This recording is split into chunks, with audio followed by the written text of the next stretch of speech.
आणखी बोललो तर विधानसभा अध्यक्षांना राजीनामा द्यावा लागेल. संजय राऊतांनी या शब्दात विधानसभा अध्यक्ष राहुल नार्वेकरांना इशारा दिलाय. गुजरातच्या दीक्षा शहांकडून अलिबागमध्ये जमीन खरेदी होतीये. नार्वेकरांच्या समोर हाणामारी झाली. अलिबागच्या म्हात्रोळी गावातील ही घटना आहे. संजय राऊतांकडून हाणामारीचा व्हिडिओ ट्विट करण्यात आलाय. घटनेशी संबंध नाही, कौटुंबिक वाद सोडवत होतो असं राहुल नार्वेकरांनी म्हटलंय. अजून काय समोर आणलं तर विधानसभा अध्यक्षांना राजीनामा द्यावा लागेल एवढं सांगतो. माझाही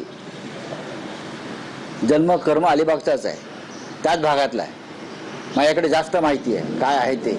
त्या व्हिडिओवरून स्पष्ट दिसतंय काय आहे ते. का भांडण मिटवायला गेले होते काय? आधीचा व्हिडिओ थोडा कट झाला ना, त्या पहिली कानफडात कोणाच्या पडलेली आहे तिथे, त्या बाईची, त्या महिलेची, आणि मग कशी पळापळ झाली. तुमच्या समोर सरकारी अधिकाऱ्याला मारत असेल तुम्ही पळून का जाताय? मग क्वालिटी काउन्सिल ऑफ इंडियाचे जे चेअरमन आहेत दीक्षा शहा, गुजरातचे, त्यांनी अलिबागमध्ये किती एकर जमीन अलीकडच्या काळात खरेदी केली आहे दीक्षा शहाने, आणि त्याची दलाली कोण करत होतं? अख्खा अलिबाग हे गुजरात लॉबीच्या ताब्यात द्यायचं सूत्र कोण हलवत आहे? माझं तोंड उघडायला लावू नका.